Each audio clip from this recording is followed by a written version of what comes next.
चलिए टीजीटी 2004 देख रहे थे और उसमें 10-20 सवाल हो भी गए थे,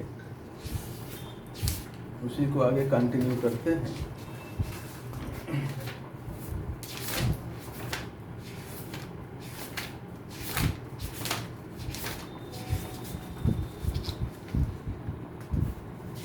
कहाँ तक हो गया था 2004 में?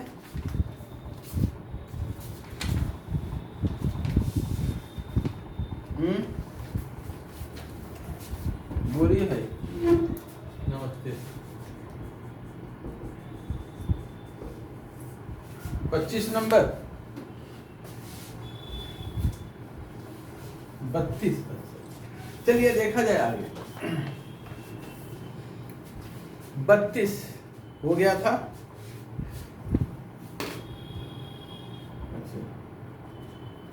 ग्रेफाइट पाउडर, अच्छा 30। आगे क्वेश्चन 30, क्वेश्चन 31 देखा जाए। क्वेश्चन 31 देखिए, the alkaline hydrolysis of oil और फैट गिव्स सोप एंड। देखिए ऑयल या फैट क्या होते हैं? ये ग्लिसरीन के एस्टर होते हैं। एस्टर होते हैं ट्राईहाइड्रिक एल्कोहल और लॉन्ग चेन फैटी एसिड्स के, ठीक है ना। ये ग्लिसरीन है, इसी के साथ इसी के एस्टर होते हैं C17 H35, ये हो गए। और ये जो है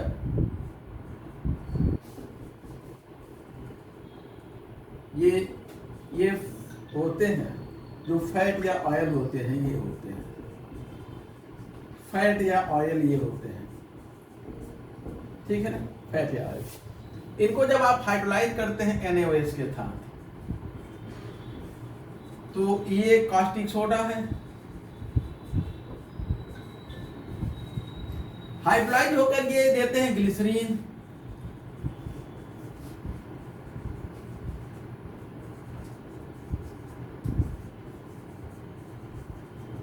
ग्लिसरीन या इसी को ग्लिसरॉल भी कहते हैं, ग्लिसरीन ग्लिसरॉल।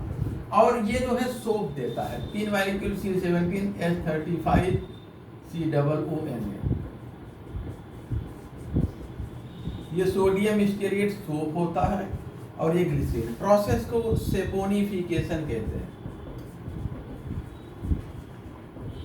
सेपोनिफिकेशन का मतलब सोप फॉर्मेशन, सोप फॉर्मेशन, ठीक ना, नोट कर लीजिए। तो ये सोप के साथ और क्या देता है? ग्लिसरीन या ग्लिसरॉल, हमें ये मिलता है। ग्लिसरॉल शब्द दिया है तो ग्लिसरीन या ग्लिसरॉल दोनों सेम होता है, विकल्प ए सही है। ग्लिसरीन को ही ग्लिसरॉल भी कहते हैं। आगे जो है देखा जाए, question number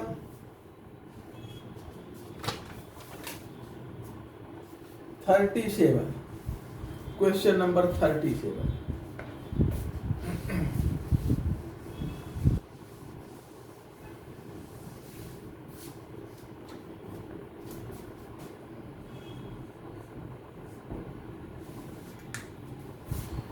Which of the following substance have greater specific heat?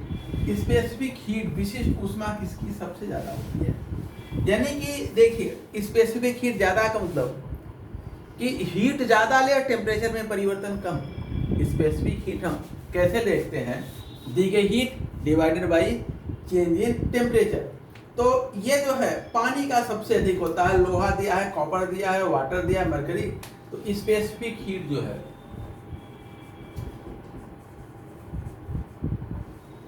ये वाटर का मैक्सिमम होता है। इसमें सबका दिया है। वाटर का देखिए, वाटर है, लोहा है, आयरन, कॉपर है, मरकरी है। इनमें स्पेसिफिक हीट देखिए, पानी का 1 कैलोरी है। अब फिजिक्स में है, मिल गया, ठीक किया मैंने इसको केमिस्ट्री में, तो ये भी देख लीजिए। इसका इतना कैलोरी पर ग्राम है, इसका इतना कैलोरी पर ग्राम पर डिग्री सेल्सियस, इसका 0.096 कैलोरी पर ग्राम पर, और इसका 0.033 है, ठीक है ना। तो पानी का सबसे ज्यादा है। आगे देखते हैं अगला। नेक्स्ट जो है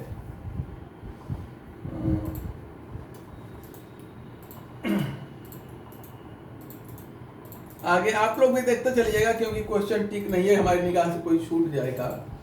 तो आगे क्वेश्चन 46 मुझे मिला है, बीच में कोई और हो तो बताइएगा। Question 46,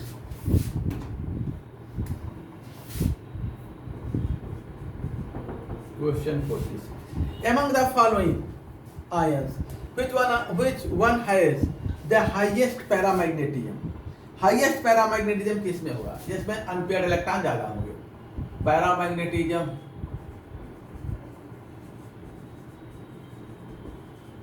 number of unpaired electron, अयुग्मित इलेक्ट्रॉनों की संख्या। तो देख लीजिए कि इसमें अयुग्मित इलेक्ट्रॉन सबसे ज्यादा है, Cr3+ है, Fe2+ है, Cu2+ है और Zn2+ है। तो Zn में 3d10 होता है, Cu2+ में 3d9 होता है, Fe2+ में 3d6 होता है और इसमें 3d में 3 होता है। ठीक है ना? और अब देख लीजिए अयुग्मित इलेक्ट्रॉन सबसे ज्यादा किसमें है? अनपेयर्ड इलेक्ट्रॉन देखा जाए तो इसमें 3 है, इसमें 4 है, इसमें 1 है, इसमें 0। तो हाईएस्ट किसका होगा? पैरामैग्नेटिज्म इसका। ठीक है ना? अब ये चीज याद हो या आपको खूब बार बार इलेक्ट्रॉनिक कॉन्फ़िगरेशन सब लिखे हो, पता हो कि किस में कितना होता, नहीं वहां ध्यान नहीं आ रहा है, ना एटॉमिक नंबर याद आ रहा है, वही लिए फंसे हैं, फिर सब छोड़ दिए। तो इन सब की प्रैक्टिस होनी चाहिए, नहीं वहां कुछ नहीं ख्याल आ रहा, सब बेकार हो जाएगा। ठीक ना? अगला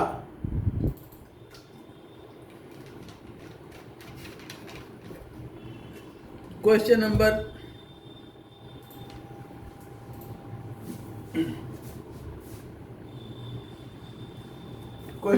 देखिए 47,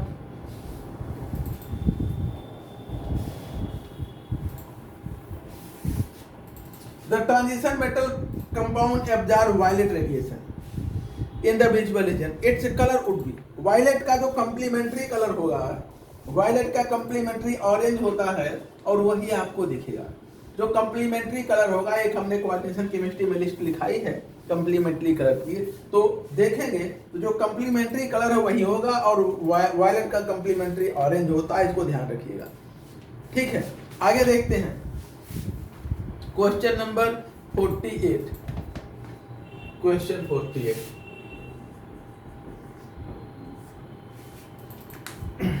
देखा जाए, द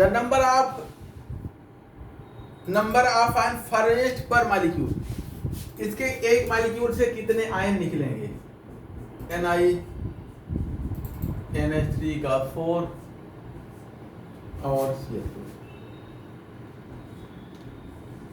ये है। इससे कितने आयन उत्पन्न होंगे? देखिए ये जो बाहर है काउंटर आयन, ये आयन के रूप में निकलता है, ये नहीं निकलता, तो इतना एक साथ रहेगा, इसे कॉम्प्लेक्स आयन कहेंगे और इसको काउंटर आयन। ठीक ना? Counter ion. तो जब टूटेंगे तो ये 2 क्लोराइड आयन निकलेगा और एक जो है NiNH3 का 4। ठीक है, तो टोटल कितने हो गए? 3 आयन। 3 आयन निकलेंगे, 3 से ज्यादा नहीं, अंदर नहीं कोई निकलेगा। आगे देखा जाए, which of the following complex is stable? बोलिए।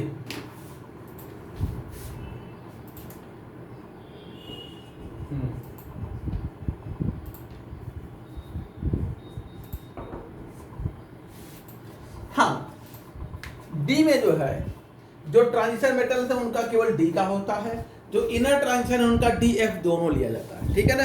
तो इनर ट्रांजिशन में डी एफ दोनों लिया जाता है। ठीक है ना? और ट्रांजिशन में केवल बाहरी डी।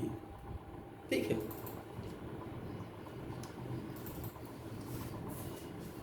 हाँ नहीं, मेरी बात सुनिए, जो इनर सॉरी एक मैं मिस्टेक बोल गया, जो ट्रांजिशन मेटल है उनका केवल स्पिन मोशन पर डिपेंड करता है और इनर उनका केवल जो है स्पिन मोशन पर डिपेंड करता है। जो इनर ट्रांजिशन है उनका स्पिन और ऑर्बिटल दोनों मोशन पर डिपेंड करता है, लेकिन जो मैग्नेटिक प्रॉपर्टी वो केवल अनपेयर्ड इलेक्ट्रॉनों पर डिपेंड करता हो, चाहे जिस कक्षक के हो अनपेयर्ड इलेक्ट्रॉन। हाँ बोलिए, हाँ चाहे जिसमें हो, अयुग्मित हो बस। अपना, तो ये पैरामैग्नेटिक होगा, एक अनपेयर्ड इलेक्ट्रॉन के समतुल्य इसका पैरामैग्नेटिज्म होगा। अनपेयर्ड इलेक्ट्रॉन देखते हैं, DsP से मतलब नहीं है, अयुग्मित इलेक्ट्रॉन। हाँ, रूट n+2, एक अनपेयर्ड इलेक्ट्रॉन है ना, तो n की जगह 1 रख दीजिए, तो √3 आएगा, √3 का निकाल लीजिए। हाँ, अरे यार आप हमसे जवाब किसका पूछ रहे थे? आप मैग्नेटिक प्रॉपर्टी का आप हमसे जवाब पूछ रहे थे कि कलर का जवाब पूछ रहे थे? मैग्नेटिक का ना, तो आप उसमें प्रश्न कहाँ उठा रहे हैं, इस तरह की आशंका कहाँ व्यक्त करें, लेकिन सर ये तो ऐसे होता है। हमने कहाँ कहा कि नहीं होता है? हमने कहीं कहा हो कि जो अयुग्मित इलेक्ट्रॉन है उन पे चुंबकीय गुण निर्भर करता है। अब आप कर रहे हैं सर लेकिन किंतु ये तो इस पे डिपेंड करता है, तो हम कहाँ डिनाई कर रहे हैं कि नहीं करता? कहाँ आप इस तरह का प्रश्न कर रहे हैं? ये बताया गया है आपको कि कलर डिपेंड करता है, डी ट्रांजिशन पर कलर डिपेंड करता है। डी ट्रांजिशन में एनर्जी जितना ज्यादा होगा उतने शॉर्टर वेवलेंथ एब्जॉर्ब होगा, लॉन्गर वेवलेंथ निकलेगा, ये बताया गया। तो इसमें प्रश्न करने का कोई सवाल ही नहीं है कि सर लेकिन ये तो ऐसे होता है। जो प्रश्न आपने पूछा, जो आपका डाउट था, हमने उसका आपको स्पष्टीकरण दिया, तो उसके आधार पर दूसरे कंसेप्ट पे संशय काहे उत्पन्न कर रहे हैं? चलिए आगे, क्वेश्चन 49 है,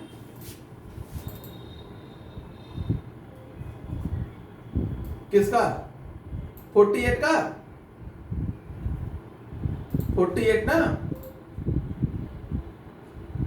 कितने आयन निकलेंगे? NiNH4Cl2 में कितने आयन निकलेंगे?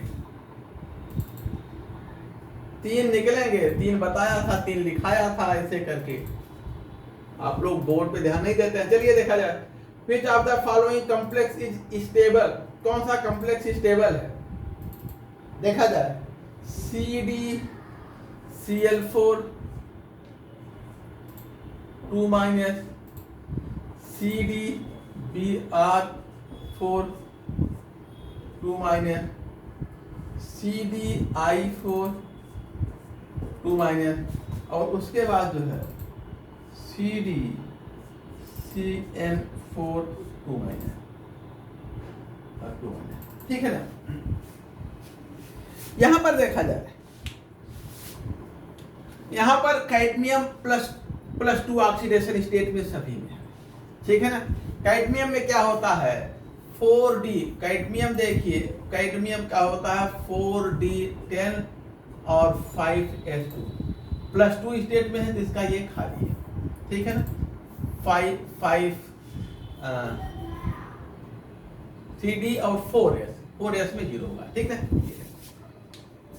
सॉरी 4D 5S में 0 होगा, 5P में 0 होगा। अब यहाँ पर इन्होंने स्टेबिलिटी की बात की है। स्टेबिलिटी की बात, कौन सबसे ज्यादा स्टेबल होगा? वो डिपेंड करता है लिगेंड की फील्ड स्ट्रेंथ पर। ठीक है ना? जिसमें लिगेंड स्ट्रॉन्ग फील्ड होगा उसमें जो है, जो क्रिस्टल फील्ड स्प्लिटिंग एनर्जी होगी वो ज्यादा होगी, ये गैप ज्यादा होगा ना, ये गैप जो है ज्यादा होगा, टी, ये गैप ज्यादा होगा, और कॉम्प्लेक्स की स्टेबिलिटी उतनी ज्यादा होगी। तो cyanide ion strong field ligand है, हाइड्रोजन से जो है वीक फील्ड लिगेंड होते हैं। स्टेबल पूछा गया है ना, इज स्टेबल, तो इसमें जो है टेट्रासाइनोकैडमियम, ठीक है ना, ये जो है ये सबसे स्टेबल होगा। ठीक है, इसमें विकल्प डी को टिक कर लीजिए। चलें, हाँ ये सबसे ज्यादा होगा, ये उसके बाद, ये इसके बाद, ये सबसे बाद। ठीक है ना, स्पेक्ट्रोकेमिकल सीरीज, क्योंकि बाकी चीजें सब में समान है, केवल लिगेंड की फील्ड स्ट्रेंथ ही है जो उनमें अंतर कर रहा है। हेलो, हाँ हाँ हाँ,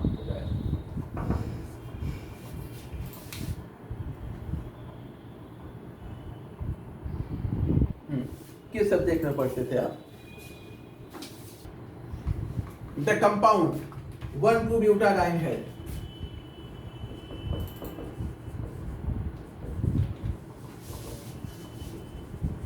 1,2-ब्यूटाडाइन है। अच्छा, हाइब्रिडाइजेशन पूछा है, ठीक है। 1,2-ब्यूटाडाइन में बहुत पूछा गया है यार हाइब्रिडाइजेशन। इसका क्या होगा? sp2, इसका sp, इसका sp, इसका sp2, ठीक है। यह हाइब्रिडाइजेशन है, नोट कर लीजिए। हैं? क्या 1,2-ब्यूटाडाइन है ना? वह अच्छा, ये गड़बड़ है, यहाँ होगा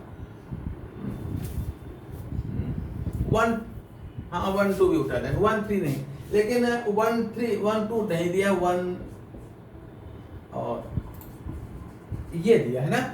तो ये sp2, sp, sp2 और sp3,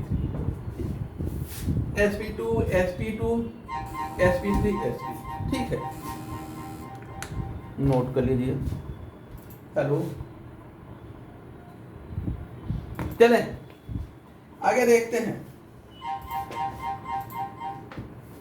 नेक्स्ट जो है, if two components have the same empirical formula but different molecular formula, they must have। empirical formula same है, मूलानुपाती सूत्र एक समान है, लेकिन जो है उनके मॉलिक्यूलर फार्मूला अलग अलग है, अणु सूत्र अलग अलग हैं। तो उनका क्या अलग हो सकता है? ठीक है ना। डिफरेंट परसेंट कंपोजिशन अलग हो सकता है, डिफरेंट मोलर मास हो सकता है, उनका सेम विस्कोसिटी हो सकती है, सेम वेपर डेंसिटी। ये क्या दिए हैं भाई? सेम एम्पिरिकल फार्मूला, मूलानुपाती, मूलानुपाती सूत्र। if two compound have same empirical formula but different molecular formula, ठीक है, तो इनका अणुभार समान होगा, जैसे ग्लूकोज और फ्रक्टोज, ग्लूकोज एंड फ्रक्टोज। तो इनका एम्पिरिकल फार्मूला CH2O होता है, इसका भी CH2O होता है। अब अणु सूत्र C6H12O6, C6H12O6, तो अणुभार इनके समान होते हैं। तो इसमें जो है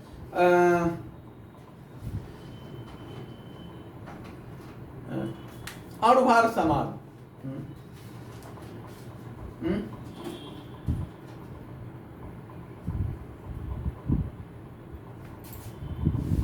अच्छा, तब एम्पिरिकल फार्मूला समान है, और if two compound have same empirical formula but different molecular formula, molecular formula अलग है, तो molecular formula अलग है तो अणुसूत्र अलग होगा, ठीक है ना। विभिन्न प्रतिशत संयोजन होगा, भिन्न ग्राम मोलर द्रव्यमान होगा, मोलर मास अलग अलग हो जाएगा, ये भी सही होगा ना। श्यानता वाष्प दाब से कोई मतलब नहीं है। अगर अणु सूत्र अलग है तो इनके अणुभार अलग अलग होंगे, अणु सूत्र अलग है तो अणुभार अलग अलग होंगे, ठीक है ना।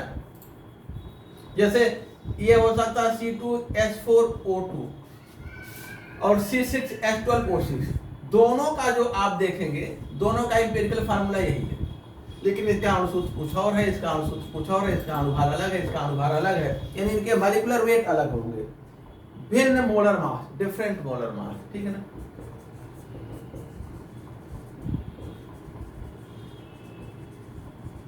Different molar mass. अगला देखा जाए,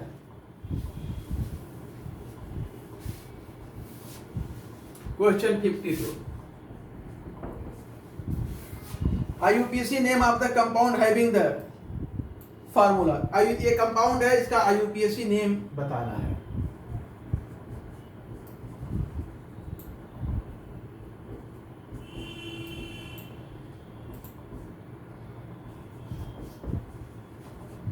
ठीक है, अब इसका IUPAC नेम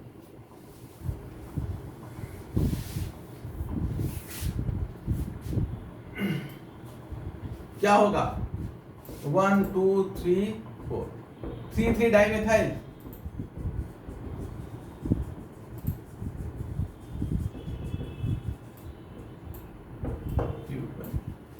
आगे देखा जाए question 53, which of the following is regarded as the principal functional group? Principal functional group इसमें जो है, देखिए, एक तो ट्रिपल बॉन्ड है, डबल बॉन्ड है, एल्कोहल है, और आगे क्या है, एल्डिहाइड है।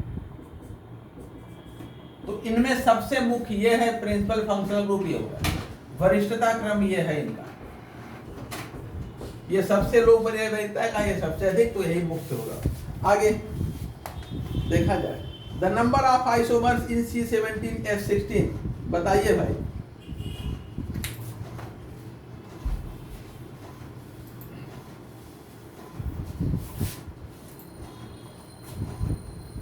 क्वेश्चन 54, C7H16, सात सात 14 15 सारे एल्केन है। और एल्केनों में हमने बताया था C1 C2 C3 में नहीं होता, C4 C5 C6 C7 2 3 5 9 18 ऐसे है ना, इसमें 9 आएगा। बताया है, एक लिस्ट लिखवाई है। हाँ 35 75 ऐसे कुछ है, 78 जो भी 35 75 है, तो इसमें C9 सही है। एल्केन वाले याद रखिएगा, क्योंकि बना के देख पाना बड़ा मुश्किल होता है, कोई सूत्र नहीं है, सीधे इसको रटना है। आगे question 55, question 55, electrolysis of concentrated solution of sodium propanoate produce the hydrocarbon.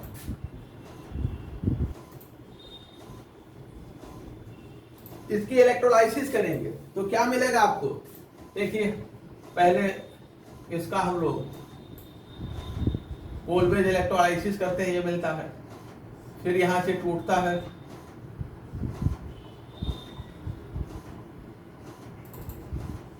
ये मिलता है, फिर ये दो तरह के मॉलिक्यूल, इस तरह के दो मॉलिक्यूल जो है डाइमेराइड होते हैं, ये दो, और हमें ब्यूटेन देते हैं,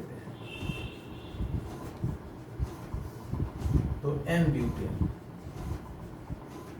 ठीक है, अगला जो है क्वेश्चन नंबर 55 था ना, 56, water can be added across a triple bond in the presence of mercuric sulphate sulphuric acid. अगर आपको क्वेश्चन 56 कहीं पे ट्रिपल बॉन्ड है, इस पे वाटर का एडिशन करना है, तो सल्फ्यूरिक एसिड और मर्क्यूरिक सल्फेट, ठीक है ना, या हम कहें H+ और Hg2+, ऐसा भी लिखा मिल सकता है।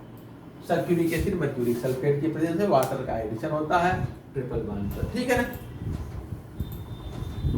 आगे देखा जाए, अगला question 57, in ethanol the bond that undergo heterolysis heterolytic cleavage most deadly.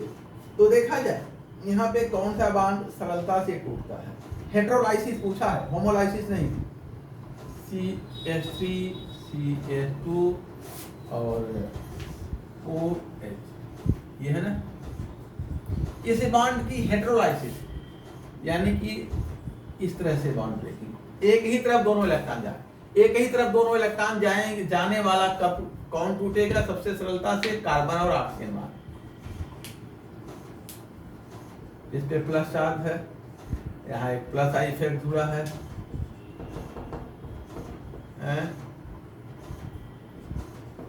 Oxygen hydrogen ना, ऑक्सीजन हाइड्रोजन की बॉन्ड स्ट्रेंथ देखिए, हमें तो लगता है कि यही टूटना चाहिए सरलता से, कार्बन ऑक्सीजन, ठीक ना, कार्बन ऑक्सीजन सरलता से टूटना चाहिए। आगे देखते हैं,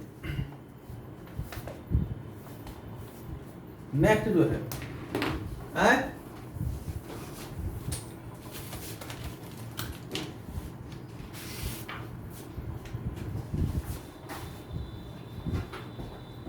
अगर कहीं कुछ आधार हो तब बताइए, ऐसे ना बताइए, देख के बताइएगा, ठीक है।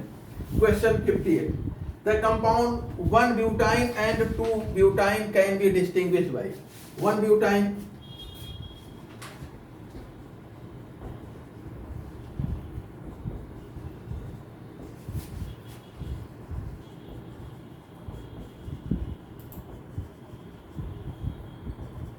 ठीक, इनमें अंतर हम कैसे कर सकते हैं? देखिए कई अच्छा ब्यूटाइन है ना, ये ट्रिपल बॉन्ड है, ब्यूटाइन है,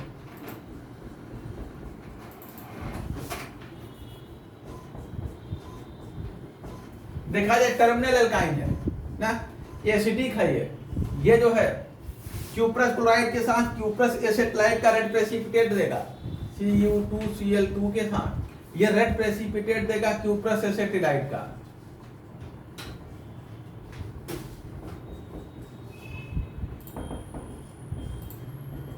रेड प्रेसिपिटेट ये नहीं देता है। सिल्वर नाइट्रेट के साथ सिल्वर एसेटाइट देगा व्हाइट प्रेसिपिटेट, ये नहीं देगा, ठीक है ना। तो इस तरह से ये एसिडिक नेचर शो करता है, इस तरह के कंपाउंड बनाता है, ये नहीं देता। ये इस प्रकार सभी में अंतर करेंगे। अब देख लीजिए क्या क्या दे रखा है। टॉलेंस रिएजेंट को रिड्यूस करेगा, सिल्वर होता है ना, तो सिल्वर का प्रेसिपिटेट मिलेगा पोटेशियम परमैंगनेट के साथ, ब्रोमीन वाटर के साथ और क्लोरीन गैस, तो इसमें टॉलेंस रिएजेंट, ठीक है। टॉलेंस सिल्वर हमने बताया सिल्वर का प्रेसिपिटेट देता है, तो सिल्वर वाला, ठीक है ना, ये देता है। आगे ये जो है अगर आप सिल्वर आयन लेंगे, टॉलेंस रिएजेंट में सिल्वर आयन होता है, तो ये बनाएगा CH3 CH2 CCAG, ये व्हाइट प्रेसिपिटेट होता है, ठीक है ना, तो ये देगा। हाँ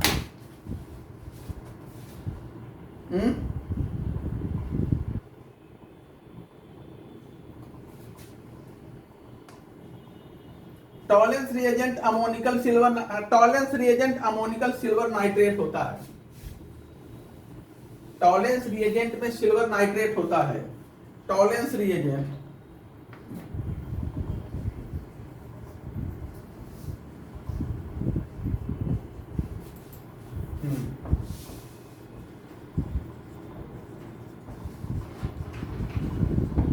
ammoniacal silver nitrate silver ion होता है। KMnO4 क्या करेगा?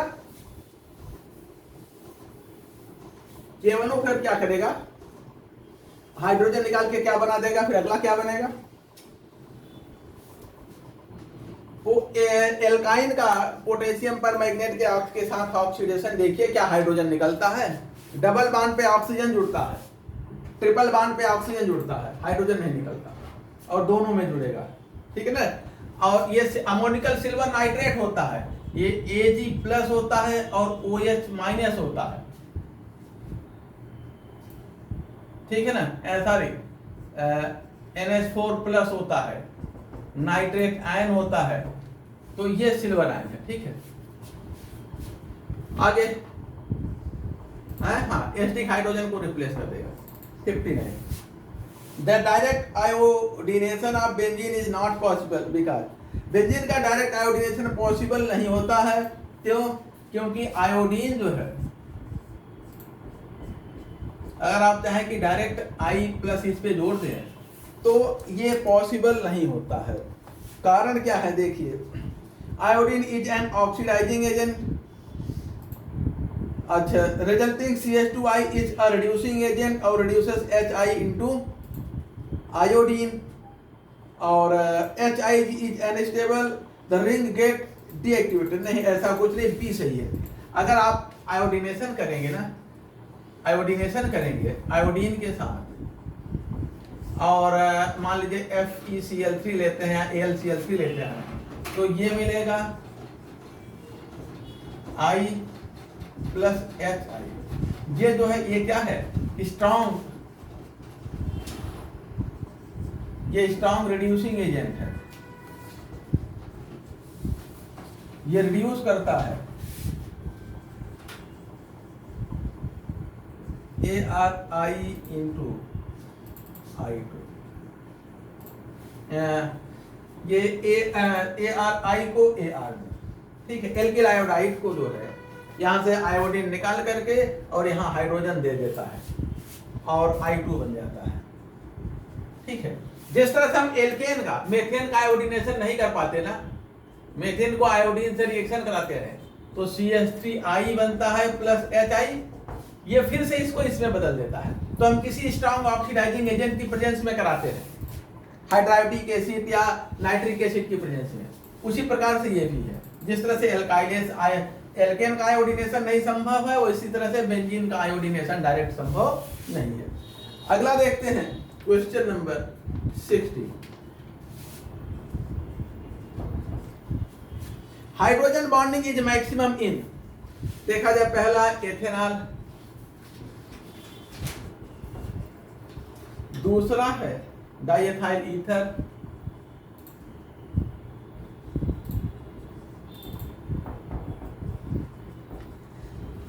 तीसरा है एथाइल क्लोराइड, चौथा है try ethyl amine, try ethyl,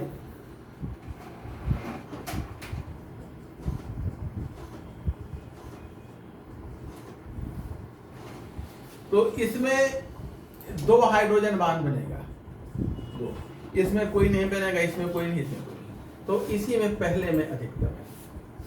आगे देखते हैं नेक्स्ट जो है क्वेश्चन नंबर 61।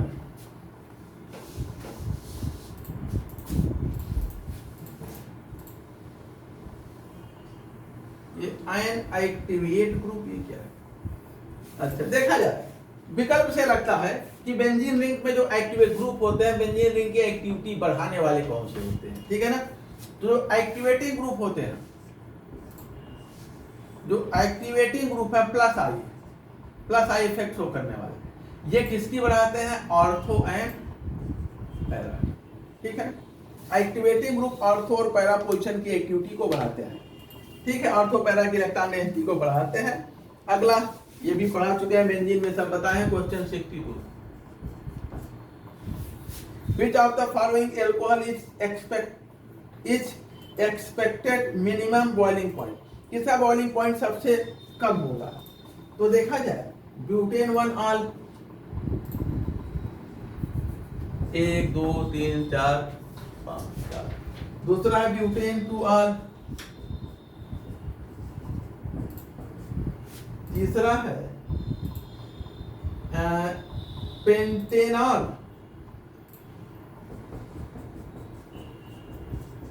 और पांचवा है 2 methyl 2 butanol.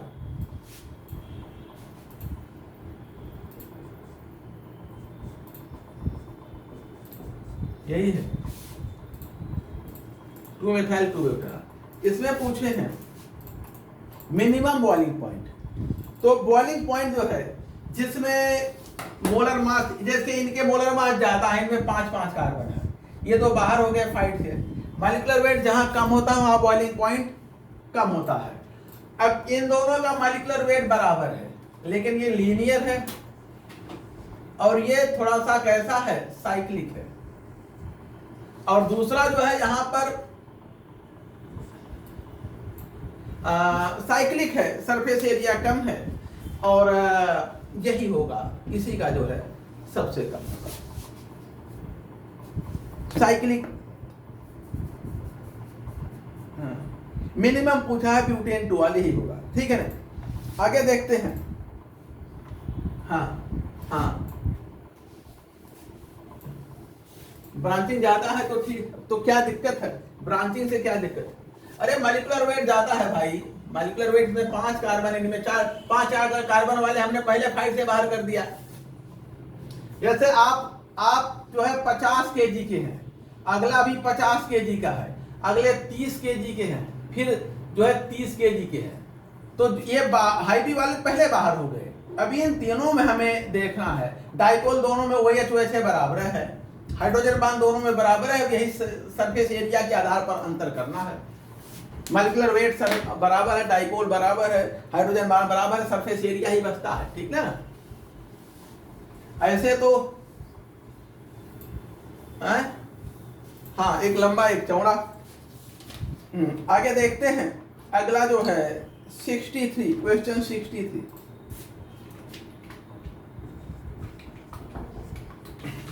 Which of the following reagent is most effective in replacing OH group in chloro group? निम्नलिखित में से कौन से एक एल्कोहल में OH ग्रुप को क्लोरो ग्रुप से, किसमें जो है एल्कोहल को क्लोरो ग्रुप से रिप्लेस करने में कौन सबसे ज्यादा जो है ज्यादा प्रभावशाली है? पहला दे रखे हैं HCl और ये गैस है, ये H+ और Cl- में नहीं टूटता के तो सबसे बेकार है, एकदम बेकार, ये सबसे कम होगा। दूसरा सांद्र, दूसरा दिए हैं कंसंट्रेट HCl, ये टूटेगा H+ और Cl- में बदलेगा।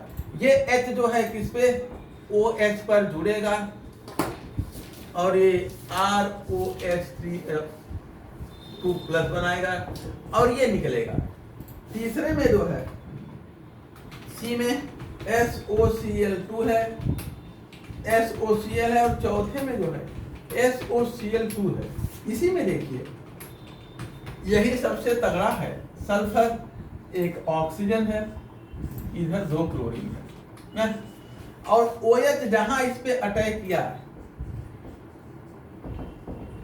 OH जहां इस पे अटैक किया ना, यहां से ये इधर भाग जाएगा, फिर आएगा वापस तो ये क्लोरीन इधर निकल जाएगा, ये इस पे तगड़े से जुड़ेगा और यहां से जो है ये निकलेगा, ठीक है ना। तो ये सबसे इजी, OH टूट के इस पे जुड़ जाएगा और ये निकल जाएगा, ठीक है ना। तो सबसे बढ़िया, ये सबसे खराब है, ये सबसे बढ़िया है। अगला जो है next, the reagent with which both acetaldehyde and acetone react easily। Acetaldehyde और एसीटोन दोनों, हमें लगता है कि ये जो है आयोडोफार्म पॉजिटिव होगा, एक तो दोनों देते हैं, दोनों रिएक्ट करेंगे। अब देखिए विकल्प क्या है, ये देखा जाए। क्वेश्चन 64, एसिटाल्डिहाइड और एसीटोन, विकल्प देखिए क्या है। रिएक्ट इजीली, पहला है फेलिंग सोल्यूशन, एल्डिहाइड को, फेलिंग सोल्यूशन को एल्डिहाइड रिड्यूस करता है, एसीटोन नहीं, ए वाले में ये होगा, ये नहीं। दूसरा है ग्रिग्नान रिएजेंट, ग्रिग्नान रिएजेंट में ये ज्यादा रिएक्ट करता है और ये कम रिएक्ट करता है, ये ज्यादा और ये कम रिएक्ट दोनों करते हैं, दोनों रिएक्ट करते हैं। अगला है सिर्फ अभिकर्मक, सिर्फ, और ये जो है ये भी इसको करता है, इसको नहीं करता। अगला टॉलरेंस रिएजेंट, ये होता है, ये नहीं होता, यही है। यद्यपि यहाँ स्टेरिक हाइड्रोजन ज्यादा है लेकिन ये थोड़ा कम रिएक्ट करता है, ये ज्यादा रिएक्ट करता है, लेकिन रिएक्ट दोनों करते हैं, किससे, ग्रिग्नाट रिएजेंट, ठीक है ना। तो ग्रिग्नाट रिएजेंट से दोनों रिएक्ट करते हैं, तो इसमें विकल्प बी सही है, ठीक है। आगे क्वेश्चन 64 था, 65, क्वेश्चन 65 देखा जाए। Formalin is an aqua solution. Formalin क्या होता है, 40% फॉर्मल्डिहाइड, ये क्या कहलाता है, फॉर्मेलिन, ठीक है ना। अगला जो है नेक्स्ट है question 66, when a single lens camera, physics का है, of the following human eyes, physics का है, वैसे बायोलॉजी का भी सवाल है। ये ह्यूमन आई जो है वैज्ञानिक प्रकाश के लिए सबसे ज्यादा सेंसिटिव होता है, लेकिन ये मिला जुला के फिजिक्स में हम लोग पढ़ते हैं। पोलराइजेशन है, रेडियो वेव, इधर तो सब फिजिक्स, सब फिजिक्स, सब फिजिक्स, फिजिक्स 80। अब 80 पर चलिए, question 80। According to Bohr theory, the hydrogen of hydrogen, the energy EA of a state with principal quantum number n is proportional to, energy किसके प्रोपोर्शनल है, ठीक है ना। तो देखा जाए, ई हम लोग पढ़ते हैं question 80, E n equal to होता है 2 pi square z square m e की power 4 upon n square h, यही पढ़ते हैं ना। हाइड्रोजन के लिए ये और ये, हाइड्रोजन के लिए ये भी कांस्टेंट है, हाइड्रोजन की बात की है ना, हाइड्रोजन। तो इसी को छोड़ के अलग अलग सेल के लिए ये अलग अलग होगा, बाकी सब कांस्टेंट होते हैं। ये सभी क्या है, कांस्टेंट, हटा दें तो ई एन प्रोपोर्शनल हो जाएगा -1 अपॉन एन स्क्वायर, ठीक है ना। अर्थात इसको जैसे एन बढ़ेगा तो ये भी बढ़ेगा, एन यहाँ माइनस साइन है ना, तो ये बढ़ेगा तो ये बढ़ेगा, ये घटेगा तो ये घटेगा, लेकिन विकल्प में माइनस साइन किसी में नहीं दिए हैं, ठीक है ना। यानी एन जैसे जैसे बढ़ता जाएगा एनर्जी बढ़ती जाएगी, ये ध्यान देंगे। एनर्जी जो है एन के यहाँ अगर इनवर्स का रिलेशन है, देखिए एक चीज ध्यान दें, थोड़ा लॉजिकली इसको समझेंगे। अगर दोनों का सेम साइन है, ई और एन दोनों अगर प्लस प्लस है ना, ये दोनों प्लस हैं, तो ये बढ़ेगा तो ये भी, ये बढ़ेगा तो ये घटेगा, ये घटेगा तो ये बढ़ेगा, ठीक है ना। दोनों का सेम साइन है तो इसका भी माइनस साइन है और इसका भी माइनस साइन है, तो ये बढ़ेगा तो ये घटेगा, ये बढ़ेगा तो ये घटेगा, ये घटेगा तो ये बढ़ेगा। इनवर्स का जैसा रिलेशन दिख रहा है वैसे आपको मिलेगा। लेकिन अगर एक की प्लस साइन हो और एक की माइनस साइन हो तो जैसा रिलेशन उसका अपोजिट दिखेगा। इनवर्स का रिलेशन है ना, तो ये बढ़ाएंगे तो ये भी बढ़ेगा, ये घटाएंगे तो ये भी घटेगा। क्लियर है ना। तो यहाँ पर एनर्जी एन के डायरेक्टली प्रोपोर्शनल है, एन जैसे जैसे बढ़ेगा वैसे वैसे एनर्जी बढ़ेगी। ई प्रोपोर्शनल है एन स्क्वायर, एन जैसे जैसे बढ़ता है वैसे वैसे ऑर्बिट की एनर्जी बढ़ती है। लेकिन अब इसको मैथमेटिकली प्रूफ करना थोड़ा मुश्किल कार्य होता है, ठीक है ना। इसको हम लॉजिकली प्रूफ करेंगे, और इन्होंने जो है विकल्प डी सही दे रखा है, माइनस साइन नहीं है, और हमारे हिसाब से जो है। अब आप लोग इस पे बताइए, जैसे अगर इसकी वैल्यू 1 लेते हैं, हाँ देखिए हम फर्स्ट ऑर्बिट की बात करें E1H, तो ये होता है -13.6 और 1/n²। अगर इसकी वैल्यू 1 रख दें तो -13.6 हो जाए, इसकी वैल्यू 2 कर दें तो E2H इक्वल टू हो जाएगा -13.6 डिवाइडेड बाई 2 2 जा 4, तो कितना आ जाता है 4 3 12 3.4 -3.4। अगर हम 3 रख दें एनर्जी थर्ड ऑर्बिट की, ये हो जाएगा -13.6 अपॉन 3 3 जा 9, तो 9 1 कम 9 -1.936 जो भी आएगा क्या आएगा। तो देखिए ये सबसे कम है, ये सबसे अधिक है। जैसे जैसे n की वैल्यू 1 से 2 2 से 3 होता जा रहा है वैसे वैसे एनर्जी ऑर्बिट की एनर्जी बढ़ती जा रही है। सबसे कम एनर्जी सबसे ज्यादा एनर्जी है। क्लियर है ना। जैसे यहाँ हमने 1 रखा, यहाँ 2 रखा तो 4 हो गया, 3 रखा तो 9 हो गया। तो जैसे जैसे n बढ़ रहा है वैसे वैसे एनर्जी भी बढ़ रही है उसके स्क्वायर के प्रोपोर्शनल। तो हम कहेंगे, या हम कहें E proportional to n²। Clear है कि नहीं। यहां माइनस साइन हटाएंगे, इसको ऊपर कर दीजिए। बोलिए लॉजिकली ये समझ पा रहे हैं कि नहीं। हाँ, वो तो विकल्प देख करके हम लोग कुछ गेस कर ले रहे हैं कि हाँ यही होगा, अन्यथा सब बंटा धारे हैं। विकल्प देख के निष्कर्ष निकल जा रहा है कि शायद यही इन्हीं में से कुछ बताना है। कई ऐसे सवाल हैं, इसके पीछे कई सवाल थे जिसमें विकल्प के आधार पर। आगे देखा जाए, क्वेश्चन नंबर जो है 89। When propionic acid is treated with aqueous sodium bicarbonate, CO2 is liberated. CO2 comes from जो प्रोपेनोइक एसिड है CH3 CH2 COOH, इसको जो है सोडा लाइम के साथ सोडियम बाइकार्बोनेट NaHCO3 के साथ गर्म कर रहे हैं, ठीक है ना। तो ये 2 मोल यूज होता है। ये जो है कार्बोक्सिल ग्रुप CO2 के रूप में निकलता है, और उसके बाद जो है Na2CO3 मिलता है और H3 मिलता है। हाँ ठीक है,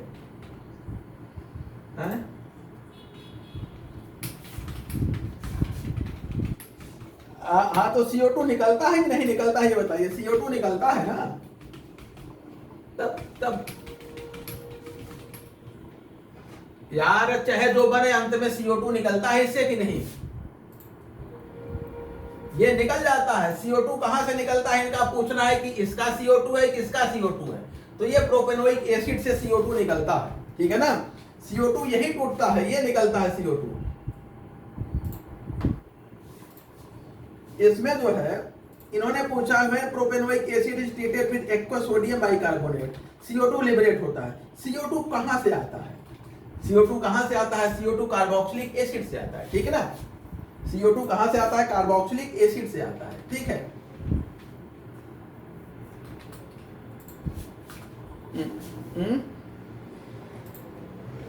हाँ हाँ हाँ,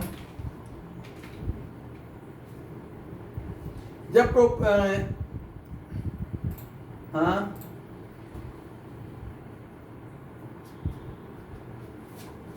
बोलिए।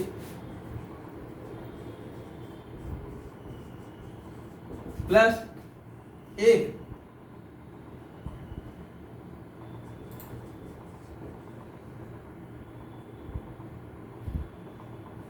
CO2 नहीं CO3 ना। अच्छा H2O। हाँ इसके दो। अब बताइए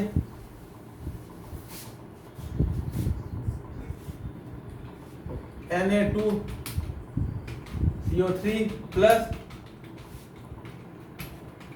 H2O CO2 फिर प्लस H2O Na2CO3। हाँ विकल्प डी सोडियम बाइकार्बोनेट या बाइकार्बोनेट। आगे देखते हैं क्वेश्चन 89 ये था ना, 90 ये 89 था। अब क्वेश्चन 90 देखते हैं। Reaction of toluene with chlorine in presence of light. Toluene का क्लोरीन के साथ लाइट की प्रेजेंस में।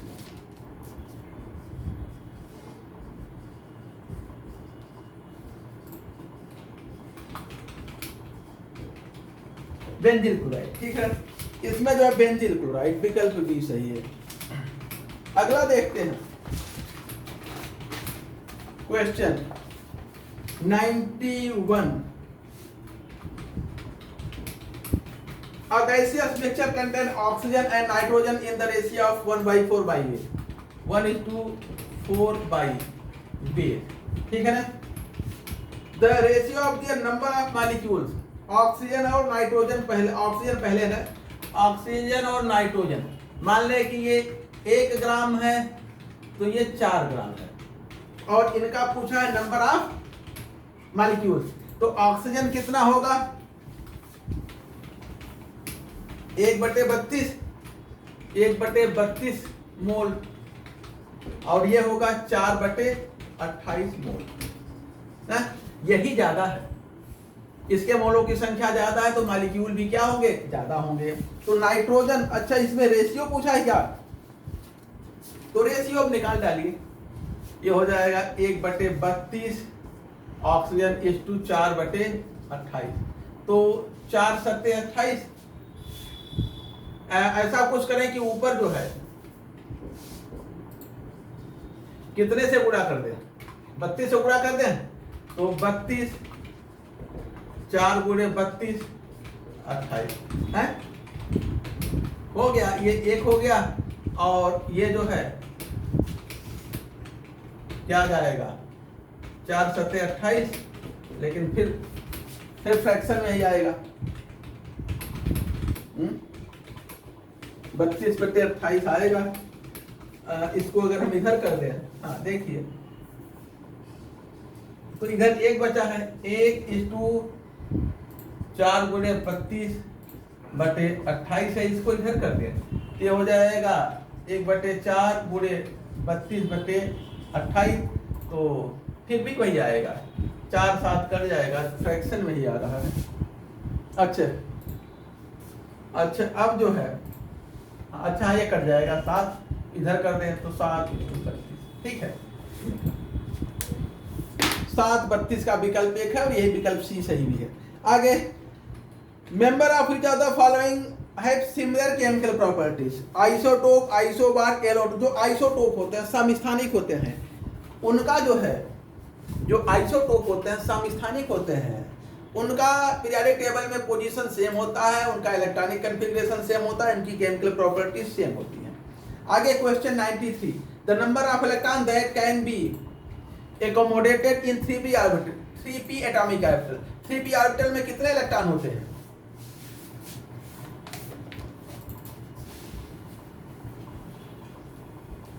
हैं?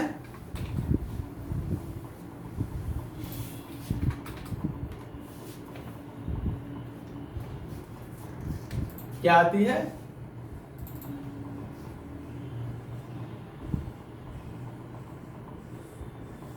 जो बीच में होता है उसका ये देखिए, m की वैल्यू क्या होगा, यहाँ पे -1 0 +1 होगा, -2 -1 0 +1 +2 होगा।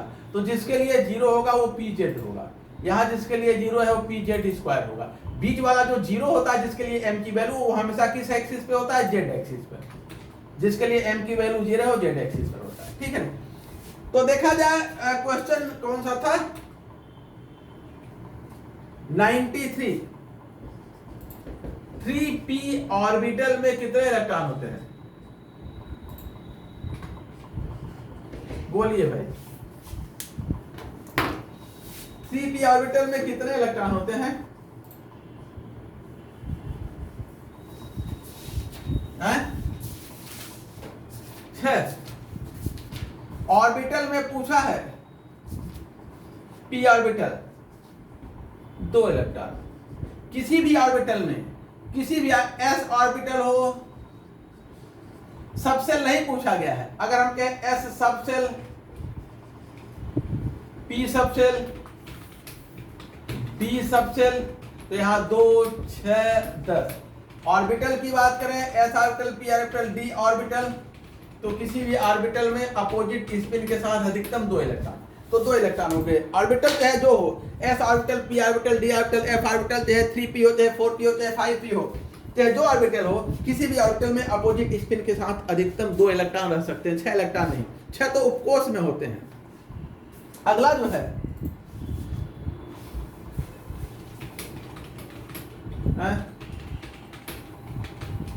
बोलिए,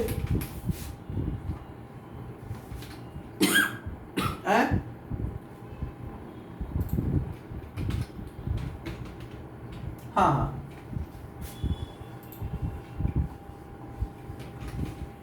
आप नंबरिंग करिए, यानी कि मैग्नेटिक क्वांटम नंबर लिखिए। इधर से करिए चाहे इधर से, बीच वाले को 0 आएगा, -2 -1 0 +1 +2, तो यही रखेंगे ना। ऐसे या इधर से नंबरिंग करेंगे, तो जो बीच में यही 0 वाला आता है, इसको हम z एक्सिस पे हमेशा लेते हैं। आगे देखा जाए, नाम लिखते समय चाहे यहां से शुरू करिए, चाहे यहां से, बीच वाला z रहेगा हमेशा बस। अगला देखा जाए,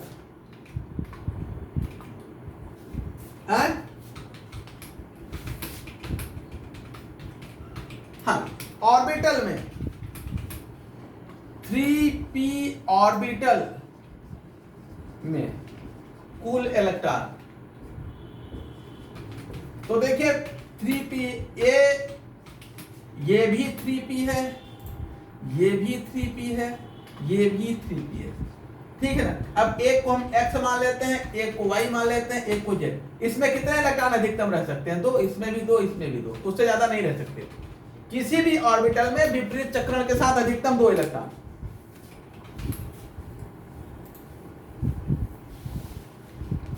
आगे देखा जाए 94, which element has highest electron affinity? Electron affinity किसकी सबसे अधिक होती है? क्लोरीन की। इलेक्ट्रोनेगेटिविटी क्लोरीन की, याद रखिएगा। आगे जो है 95,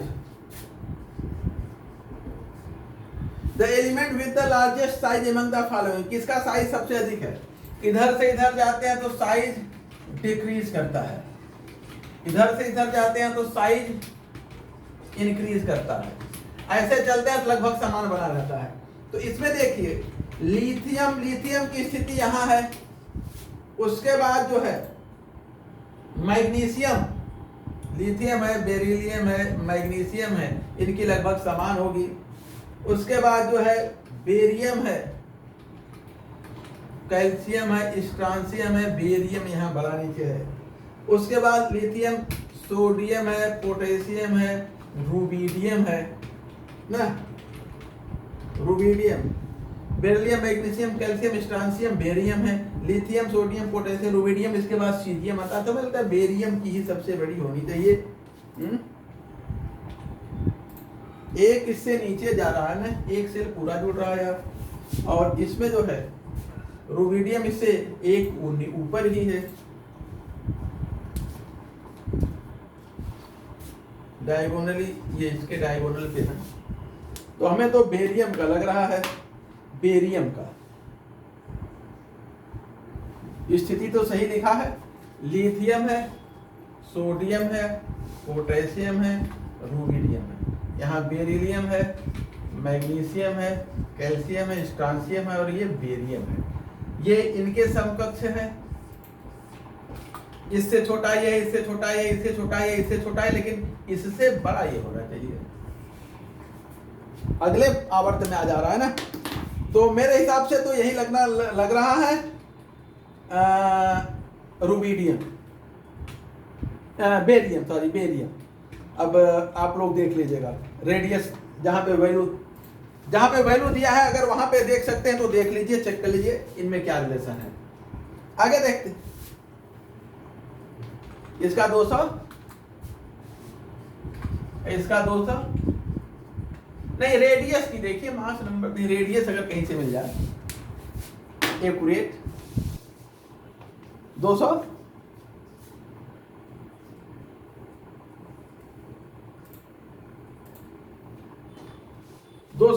रेडियस 5 एंगस्ट्रॉम, और इसका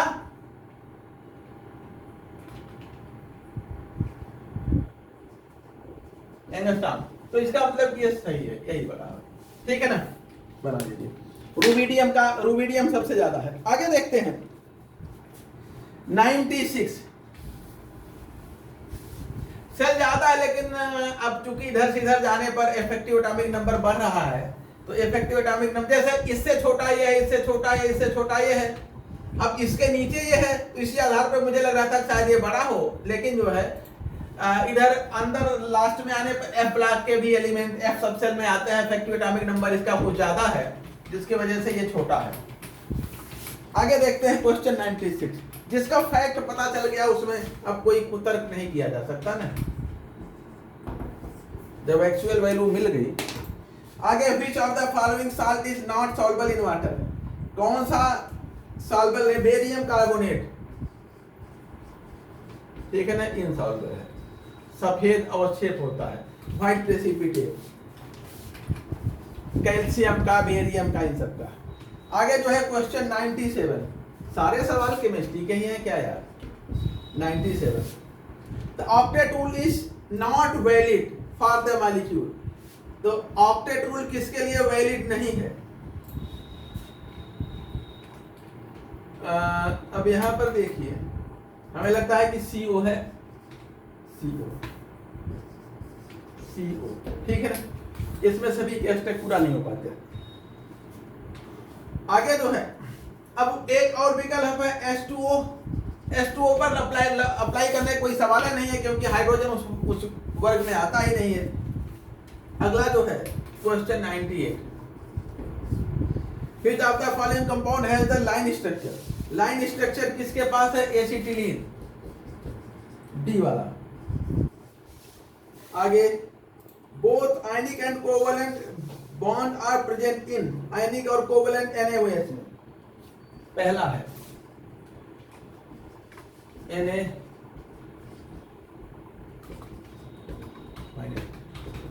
आयनिक है, ये कोवैलेंट इसमें है। क्वेश्चन नंबर 100, व्हिच है the non polar molecule, non polar कौन है, CCl4, क्वेश्चन 100, CCl4 ये नॉन पोलर है, ठीक ना। CCl4 नॉन पोलर है। अगला देखते हैं question number 101। Catalyst use in the Haber process. Ammonia निर्माण में, हाबर प्रोसेस में द्वारा अमोनिया निर्माण में कैटलिस्ट क्या यूज करते हैं? आयरन बताने की जरूरत ही नहीं है। pH of 0.01 molar NaOH। Question 102। NaOH है, ये कितना है? 0.01 मोलर। तो POH क्या हो जाएगा? ये हो जाएगा 10⁻⁻2। OH आयन की कंसंट्रेशन होगी और POH इक्वल टू हो जाएगा 2, तो pH हो जाएगा 12। आगे जो है, which of the following is the second most abundant element in the earth crust? Aluminium, ठीक है ना। सेकेंड मोस्ट एबंडेंट एलिमेंट है एल्युमिनियम, हमने लिखाया था अभी एलिमेंट्स का। आगे जो है ऑक्सीजन, एल्युमिनियम, इस तरह से लिखाया था। एल्युमिनियम अब नहीं, जितना दिया है उसमें पूछा गया है, तो इसमें जो है कॉपर, एल्युमिनियम, आयरन, जिंक, तो इसमें एल्युमिनियम ही है। आप पूरे का नहीं बताएंगे, आप जो दिया है विकल्प उनमें बताएंगे ना। आगे question 104। The iron produced in the blast furnace. Blast furnace से जो आयरन हमें मिलता है उसे हम पिग आयरन कहते हैं। सबसे अशुद्ध आयरन होता है, बाद में उसको फिर हम रॉट आयरन में और स्टेनलेस स्टील में बदलते हैं, तो pig iron. Which of the following is liquid at ordinary temperature? Germanium है, गैलियम है, गोल्ड है और गैलेनियम। गैलियम जो है, गैलियम लिक्विड होता है। अभी इसके पहले भी एक सवाल इस पे हमें मिला था। गैलियम लिक्विड होता है। आगे जो है सारे के सारे फिजिक्स के सवाल हैं, और देख लीजिए कोई केमिस्ट्री का तो नहीं है, क्योंकि लगातार केमिस्ट्री बहुत ज़्यादा था, तो इसका मतलब लगता है कि अब आगे सब फिजिक्स के ही हैं, फिजिक्स के ही हैं, और इसी पे 2004 समाप्त होता है। अब देखिए आज 3 तारीख हो गई, 4, 5 2 दिन का हमारे पास समय है। कल हम आप लोगों को 2016 का क्वेश्चन पेपर करा देते हैं, उसके बाद कल विदा ले लेते हैं, ठीक है ना, टीईटी से, और पीजीटी वाले अपना कंटिन्यू करेंगे, ठीक है। कल जो है, कल चाहे जितना समय लगे, पीजीटी की क्लास भले लेट कर देंगे, लेकिन टीजीटी का 2016 समाप्त करेंगे, और उसके बाद कुछ आप लोगों को परीक्षा के लिए कुछ और सामान्य जानकारी देंगे, सावधानी सतर्कता बताएंगे, उसके बाद कल टीजीटी वालों की विदाई होगी, ठीक है ना। कल 2016 खत्म करा के